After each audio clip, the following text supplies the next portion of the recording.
अफगानिस्तान की सत्ता पर तालिबान के काबिज होने से पड़ोसी मुल्क पाकिस्तान के परमाणु हथियार आतंकियों के हाथ लग जाने का खतरा पैदा हो गया है। इसके साथ ही साथ रूस ने तालिबान के कब्जे में आ चुके अमेरिकी हथियारों पर भी चिंता जाहिर की है। रूस ने विशेष रूप से करीब 150 मानव पोर्टेबल मिसाइलों को लेकर चिंता जताई है, जो विमान को नीचे गिरा सकते हैं। आशंका जताई जा रही है कि इनमें से कुछ मिसाइलें तालिबान के अलावा अन्य आतंकवादी गुटों के पास हो सकती है। नमस्कार, जय हिंद, वंदे मातरम। मैं हूं आयुष और आप देख रहे हैं भारत तक।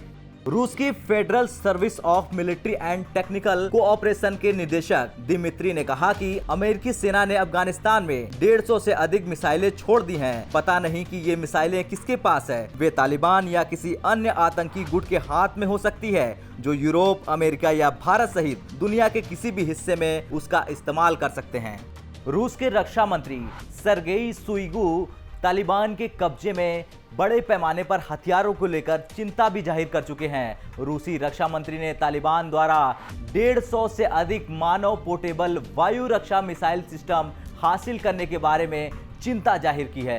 रूसी रक्षा मंत्री सर्गेई ने कहा, रूस में तालिबान पर प्रतिबंध है। इस तरह की गतिविधियों के साथ हमारा कोई सैन्य तकनीकी सहयोग नहीं है। रूस ने अतीत में अफगानिस्तान को Mi-17 हेलीकॉप्टरों की सप्लाई की थी, लेकिन उन्हें अमेरिका ने अफगान सेना के लिए खरीदा था। हालांकि मॉस्को की रजामंदी के बिना रूस के बाहर यूरोपीय कंपनियों की ओर से इन हेलीकॉप्टर की सप्लाई की गई थी। रूस का अब इन विमानों से कोई लेना देना नहीं है।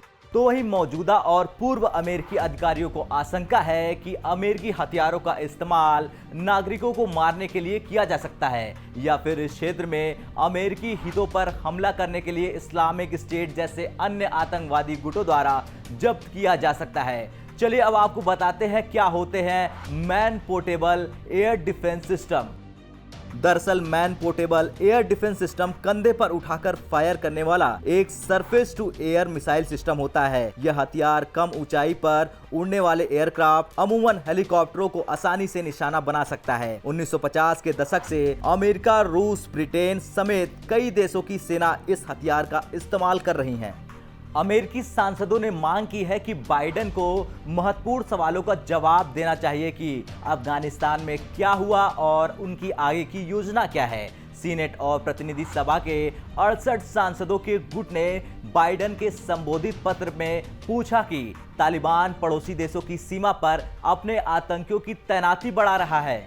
इसके मद्देनजर क्या आप क्षेत्रीय सहयोगियों का सैन्य रूप से समर्थन करने के लिए तैयार हैं? यह सुनिश्चित करने के लिए आपकी योजना है कि तालिबान अपने परमाणु संपन्न पड़ोसी पाकिस्तान को अस्थिर न करे और उसके परमाणु हथियार न हासिल कर ले।